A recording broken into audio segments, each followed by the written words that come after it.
L'animation dans After Effects, c'est super simple grâce aux expressions. Donc dans cette vidéo, je vais te montrer tous les types d'expressions qu'il existe pour automatiser les meilleures animations. On commence tout de suite avec la classique, l'expression de Bones.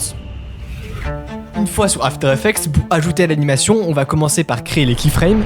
Donc on se place à 10 images après le début du rush pour activer le chronomètre sur le paramètre de rotation et en appuyant sur S avec le paramètre d'échelle. Ensuite, on se met tout au début du rush et pour avoir un effet un peu déformé sur le bounce, on peut délier l'échelle pour passer la première valeur à 0 et la deuxième à 30 pour avoir un élargissement sur l'animation. En appuyant sur U, on peut visualiser les deux keyframes qu'on vient d'ajouter pour modifier la rotation. Par exemple, on peut la mettre à -30, puis copier l'expression de Bones qui est sur mon serveur Discord. Je vous mettrai le lien en description pour aller les chercher. Et de retour dans After Effects, on va cliquer sur Alt plus cliquer sur le chronomètre du paramètre sur lequel on veut mettre l'expression. Ça nous ouvre cette petite boîte de dialogue où on va supprimer le texte pour venir CTRL-V notre expression, dans laquelle bien sûr on peut modifier les paramètres d'amplitude, fréquence. Vous avez tous les paramètres qui vous est expliqués juste à droite. Et on va venir faire la même chose pour le paramètre de rotation. Une fois les deux paramètres activés avec les expressions, on peut regarder ce que ça donne.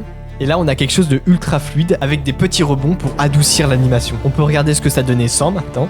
Et là, on avait quelque chose de super brut et super linéaire.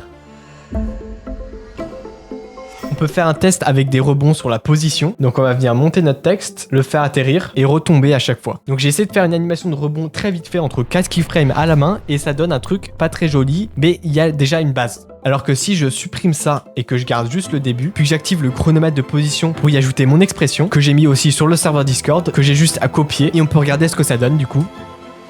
Donc on a un résultat bien plus smooth, bien plus long. En plus de ça, on peut lisser par exemple la première keyframe pour que ça tombe lentement au début et ça arrive plus vite. On peut écarter les keyframes pour modifier très facilement l'expression juste en lissant des keyframes avec F9 et en modifiant l'écart entre les deux keyframes. Puis dans un second temps, si l'expression ne nous convient toujours pas, on peut modifier les paramètres directement depuis l'expression. Si je mets par exemple l'amplitude à 500, on a une amplitude beaucoup plus grande et si je mets la fréquence par exemple à 1, ça retombe beaucoup plus lentement. Donc dans ce cas, il faudrait augmenter la durée. On a un truc pas très réaliste, mais ça peut toujours servir.